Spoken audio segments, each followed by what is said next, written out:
Shabbat Shalom. Shankuya from One Vision Ministry.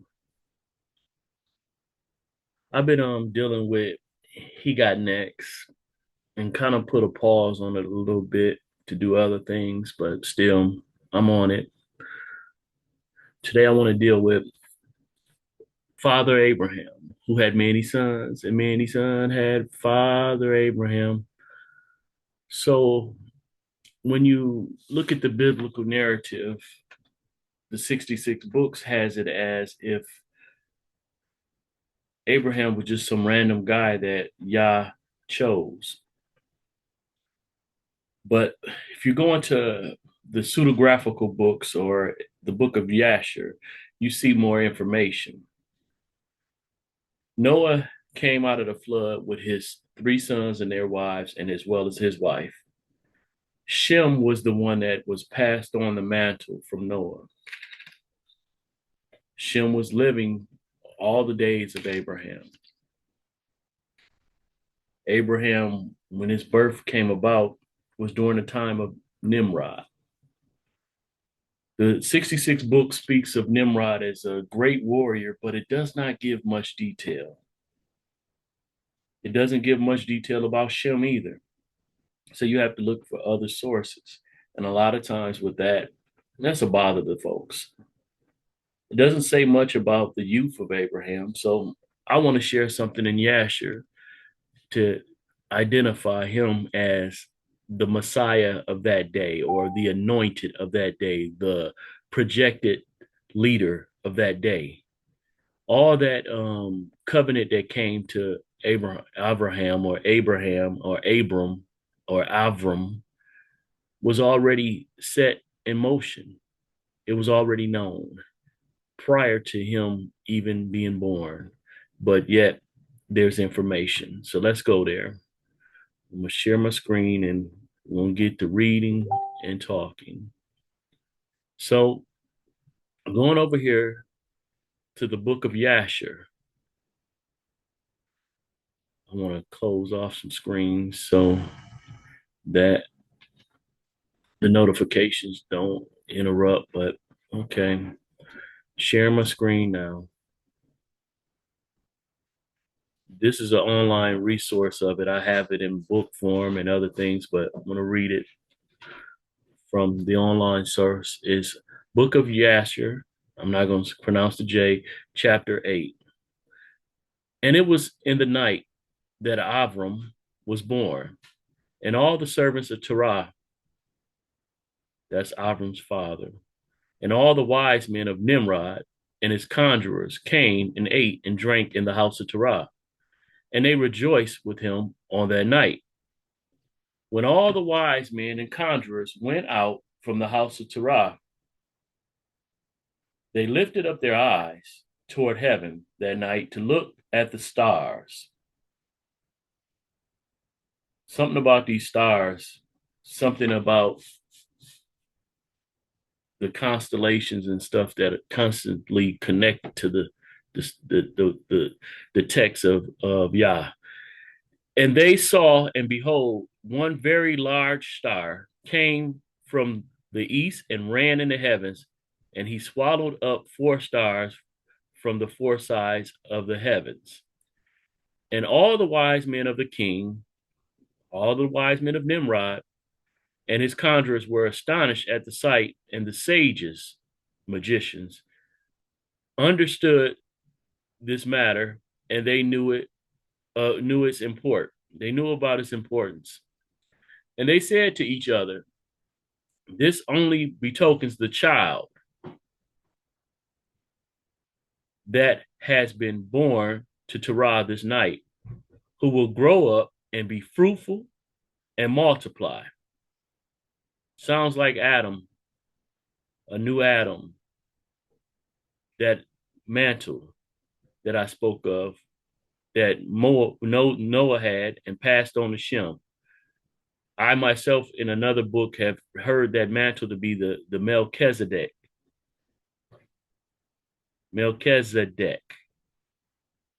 King of Justice.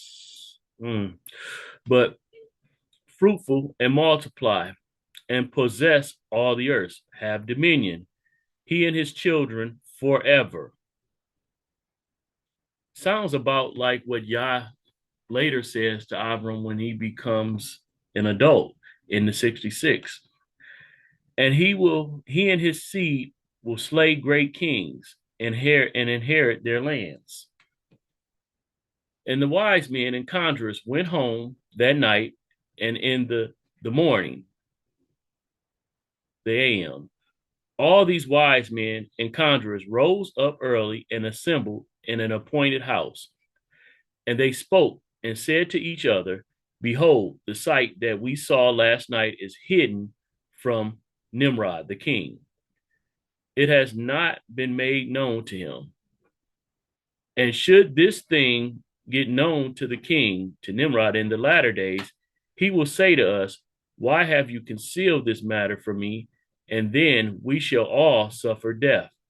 Therefore, now let us go and tell the king the sight that we saw and the interpretation thereof, and we shall then remain clear. And they did so. And they all went to the king and bowed down to him to the ground. And they said, may the king live, may the king live. When Nimrod heard, a son was born to Terah, the son of Nahor, the prince of thy host. And we yesternight came, when we heard, excuse me, so we heard, excuse me, not that was the group of sages, that the son was born to Terah, the son of Nahor, the prince of thy house, and we yesternight came to his house, and we ate and drank and rejoiced with him that night. And when thy servants went out from the house of Terah to go to our respective homes to abide there for the night, we lifted up our eyes to heaven, and we saw a great star coming from the east, and the same star ran with great speed and swallowed up 4 great stars from the 4 sides of the heavens. And thy servants were astonished at the sight which we saw, and were greatly terrified. And we made our judgment upon the sight, and knew by our wisdom the proper interpretation thereof, that this thing applies to the child that is born to Terah, who will grow up and multiply greatly and become powerful and kill all the kings of the earth, have dominion, and inherit all the lands, he and his seed forever. And now our master and king, or uses the word Lord, behold, we have truly acquainted thee with what we have seen concerning this child. If it seemeth good to the king to give his father value for this child, we will slay him before he shall grow up and increase in the land, and his evil increase against us. Was it evil? They would think it was evil because basically it would go against them and would not be to their benefit. That we and our children perished through his evil. And the king heard their words, and they seemed good in his sight. And he sent and called for Terah, and Terah came before the king. And the king said to Terah, I have been told that a son was yesternight born to thee, and after this manner was observed in the heavens at his birth. And now therefore give me the child, that we may slay him before his evil springs up against us, and I will give thee for his value. Basically, I'll pay you. Thy house full of silver and gold. We're going to give him silver and gold for his son. Like that's a comparable trade. And Terah answered the king and said to him, my master, my lord, and king, I have heard thy word, and thy servant shall do all his king desire. But my master and king, I will tell thee what happened to me yesternight, that I may see what advice the king will give his servant. Then I will answer the king upon what he has just spoken. And the king said, speak.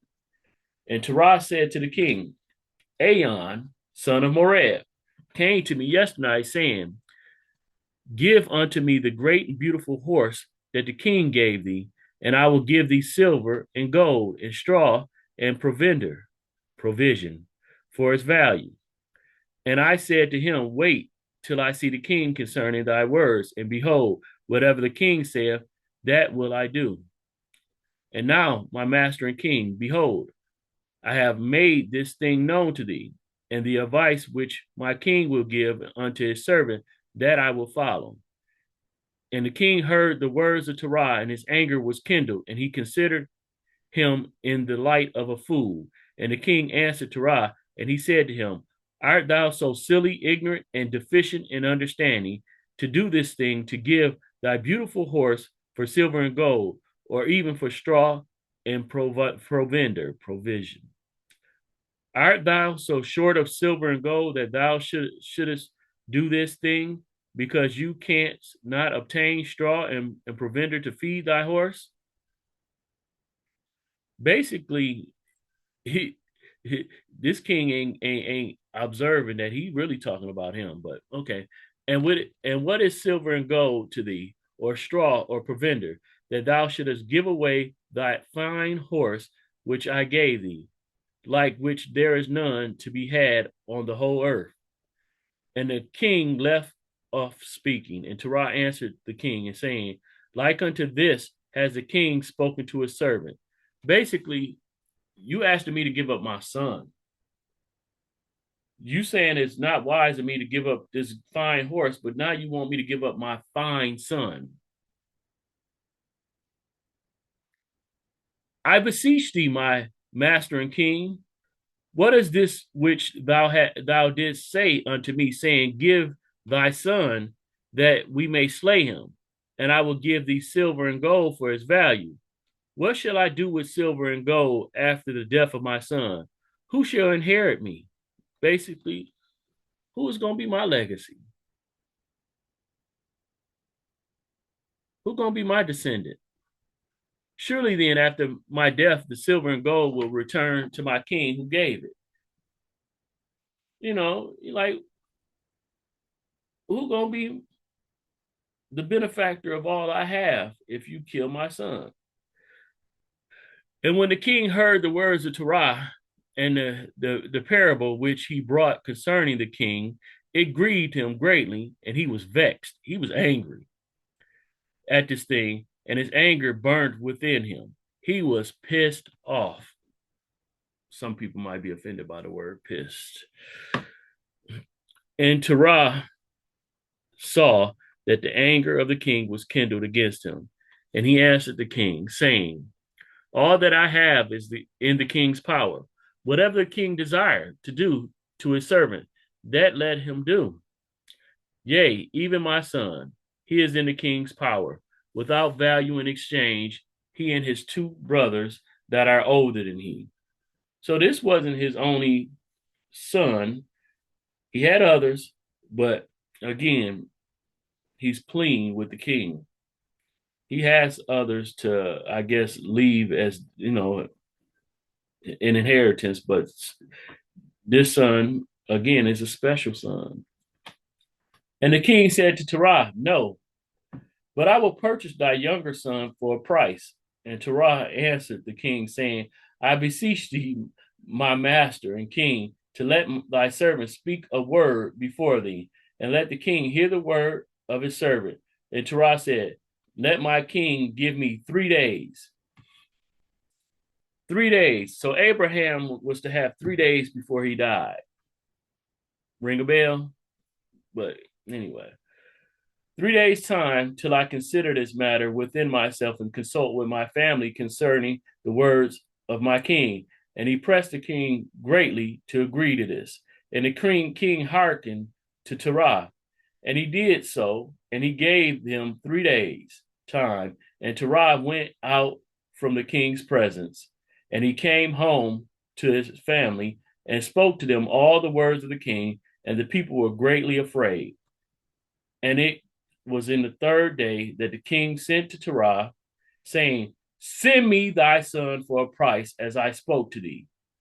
And shouldest thou not do this, I will send and slay all hast in thy house, so that thou shalt not even have a dog remaining. Nimrod wasn't playing. He was going to handle them all. And Terah hastened, as the thing was urgent from the king, and he took a child, another child, from one of his servants, which his handmaid had borne to him that day. And Terah brought the child to the king and received value for him. Yahuwah was with Terah in this matter, that Nimrod might not cause Abram's death. And the king took the child from Terah, and with all his might,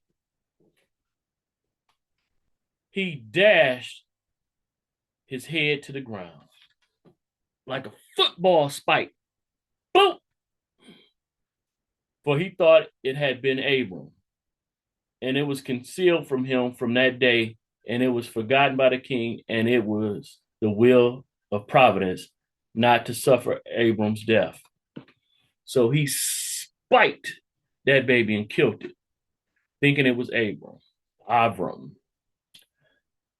And Terah took Abram, his son, secretly, together with his mother and nurse, and he concealed them in a cave, and he brought them provisions monthly. So as a baby, while he was being still linked to the tit, breastfeeding, they were to be taken care of in a cave. And Yahuwah was with Abram in the cave, and he grew up. And Abram was in the cave 10 years.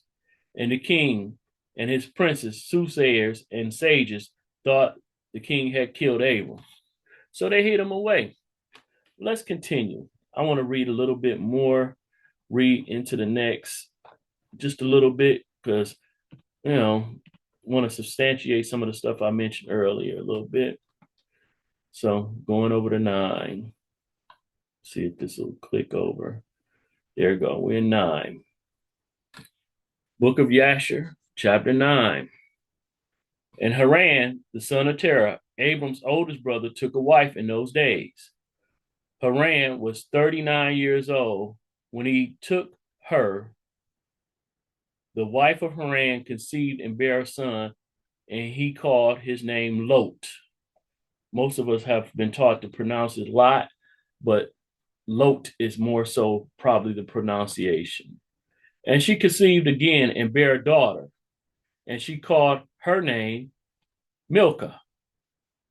And she again conceived and bare a daughter, and she called her name Sarai. So notice, Lot has a sister named Milcah, but he also has a sister named Sarai. Lot is the nephew of Avram. So also Sarai and Milcah are the nieces of Avram. The way that Hebrew would call it, your grandfather is also labeled as your father. They didn't really use the term where we use grandfather, but they would call your grandfather or your father's father still father. So Sarai, basically her father also is Terah. That's her grandfather, but her father also. So most know that Avram ends up taking on Sarai as his wife. So she was actually his sister, as he would state, by the way that the culture held up, but she also was his wife. We would call it niece or whatever, but that would be called his sister by the way that culture is set up. Haran was 42 years old when he begot Sarai, which was in the 10th year of the life of Avram.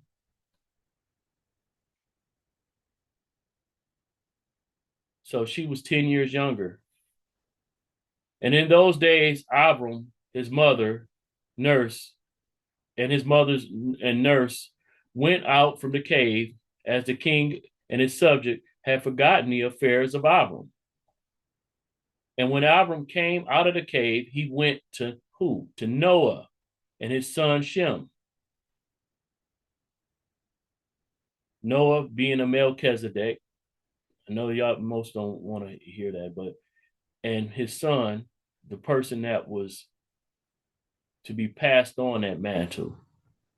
And now Avram, the next person to be passed on that mantle, is now in the home of Noah and his son Shem. And he remained with them to learn the instructions of Yahuwah and his ways.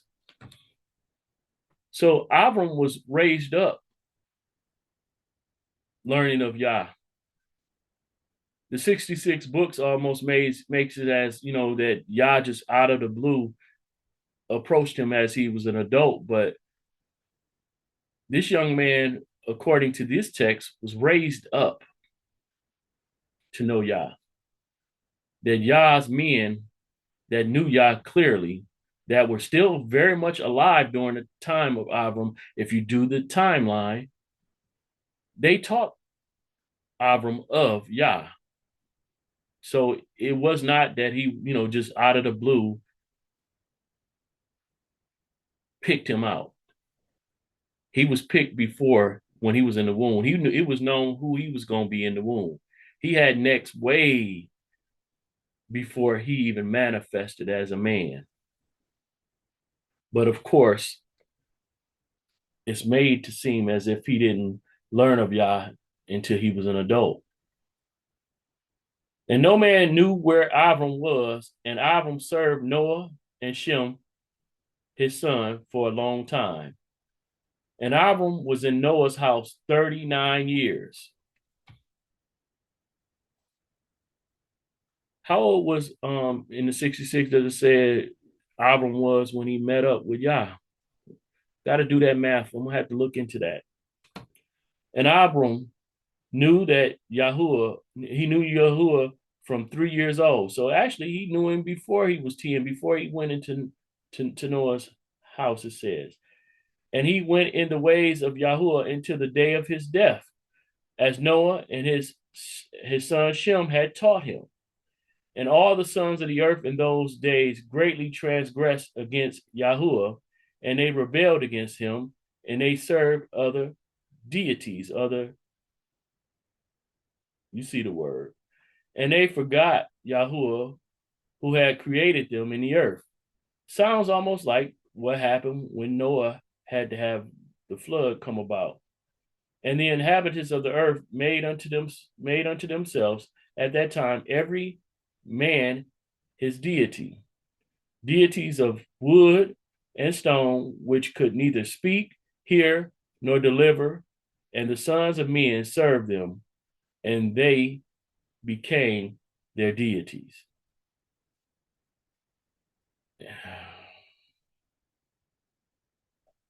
Now it says here, Nimrod and all his servants and Terah, and even Terah, his father, with all his household, were the first of those that served deities of wood and stone. But that was a lot of reading. Hope you stayed along with me. But what do we know about Abraham? The covenant to say that the bloodline would come through him. He married his niece, his sister.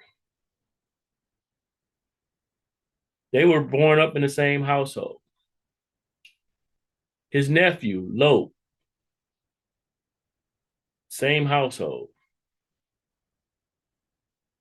You might as well say he kind of reared up Lot, training him up. Lot prospered in the house of Avram. But as time grew, there had to be a divide because their things or wealth was conflicting with each other. The people that were for Lot and the people for Avram couldn't get along. Lot ended up in Sodom. That narrative is something that we've read about in the 66.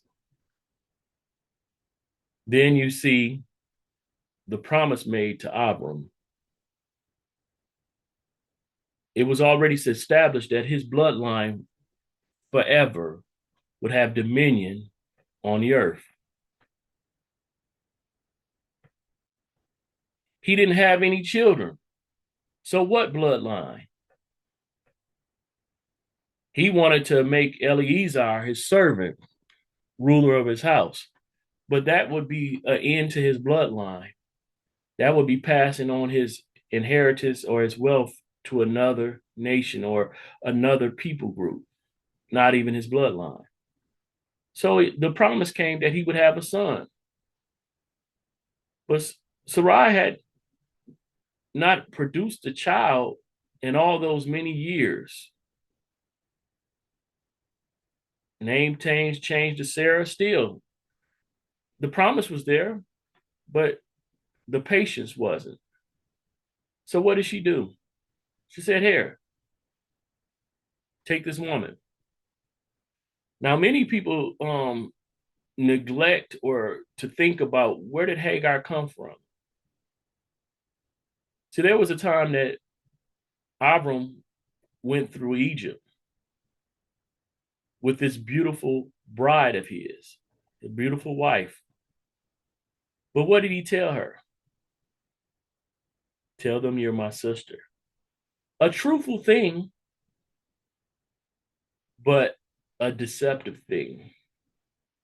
And Pharaoh, seeing this beautiful woman and being told of this beautiful woman, snatched her up to be his wife. Not, recognizing this man that's with her as her husband, that's her brother. So I can have her. But all type of turmoil went on in his home. And basically, before he ever laid with Sarah, anything ever happened, he noticed and was recognized by Yah, and Yah let him know, don't touch her. That's that man's wife. So he pulled him in and it's like, hey, let's have communication here. Why you didn't tell me this your wife? Well, hey, she's so beautiful. I thought you might kill me. So she is my sister, but she also is my wife. I withheld that information because I didn't want to, didn't want no problems with you. I figured you might take her, something might happen, and I didn't want no problems with you. But there were problems in the house of Pharaoh. There wasn't gonna be no babies in that house. There wasn't gonna be nothing but plague. There was gonna be problems if he had laid with Sarah, because Yah had a promise towards Abraham, that he was going to fulfill through Sarah, and not her being defiled. That was not going to work. So in that Pharaoh gifted one of his daughters with the harlot, or with one of his concubines, and that was Hagar. Hagar was the Pharaoh's daughter, so she was in a sense a princess. She had royal blood in her,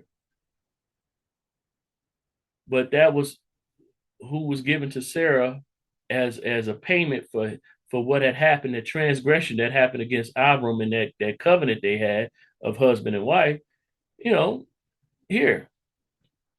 And so someone that is raised up in the palace now becomes a servant of somebody else, and basically Hagar probably was treated very well by Avram and Sarah, but she was passed on to Avram, and Avram laid with her, and then here comes Ishmael. Now, Sarah didn't really have any issue with her decision because she like, ain't nothing coming out of me. But then this woman began taunting her, making her life miserable. And she regretted her decision to give Hagar over to her husband. I'm not going to add to the text and say that he probably had other concubines. I don't know. But he wasn't reluctant in doing this. But he also wasn't reluctant in putting her away. When Yah said, do what your wife said, put her away, he had no problem putting her away.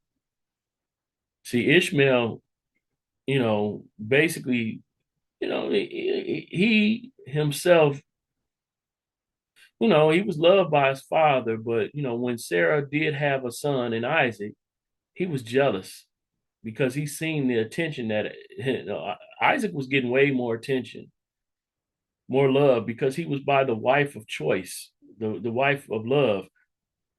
Hagar still was basically a wife, but that Sarah was the one he chose. The one, that was not it was not a same type of relationship. She was not a concubine. She was a wife all day. Concubine still is a wife, but it's on a lower tier, a lower level. Ishmael wasn't having that.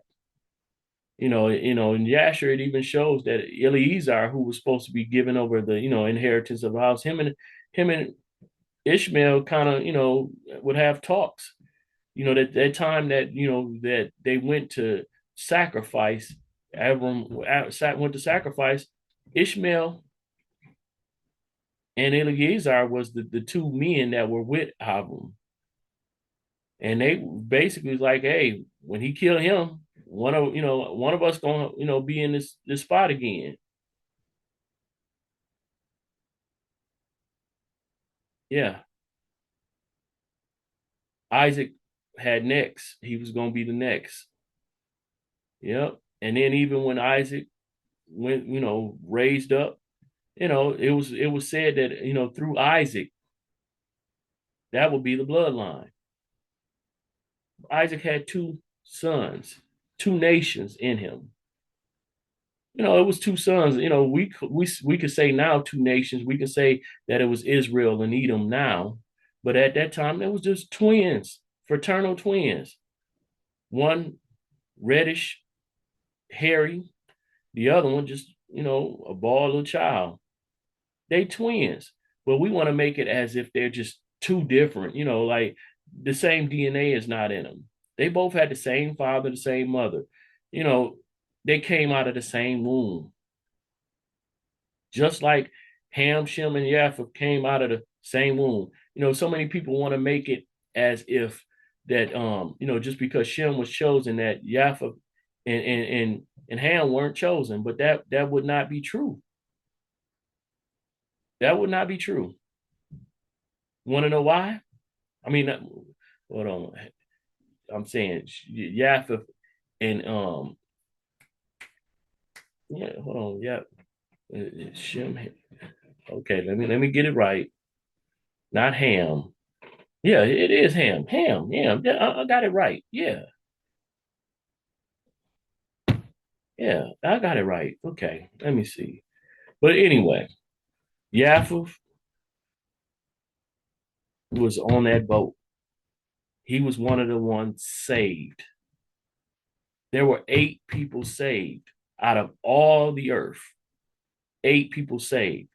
To denounce and act like these people were not set apart from, that doesn't make sense. So it's not that their bloodlines are defined. Their bloodline is Noah's bloodline. It's just that they were not the ones chosen. The absolute article of blessing or favor would be through the bloodline of Shem. But the other ones still, favor was shown to them because they were saved. They were not erased. We want to acknowledge that Israel is a royal bloodline and that they're royal priests. But what good is a priest if the priests have no one to be priest over? A priest has to have subjects, just like a king has to have subjects. A king without a kingdom or without subjects, how is that a king? What is he ruling over? If you have nothing to rule over, what are you? You're just a standalone. A father is a father based on him having children. You can have the fatherly qualities, but you're not a father till you have children. Abraham was not a father until he had those children. It was promised, it was foreseen that forever. But until it happened, until it manifests, that's when the name change came. He went from Avram to Avraham once children were born.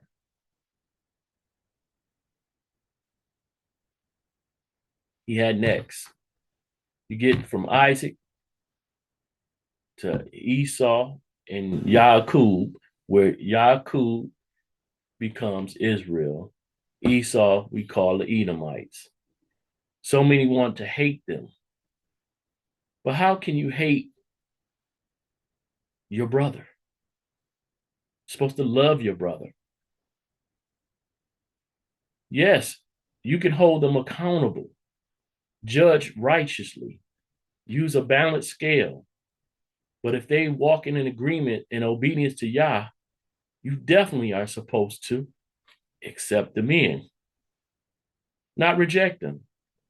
I'm not telling you to marry them, I'm not telling you to do that. But yet you're supposed to treat them as they are you. You're supposed to show them love, not hate them. Well, it says Yah hated them. He held back chastening, held back rebuke, but still they were part of the plan. Those that, even in that situation, that would honor and obey, he would allow for it.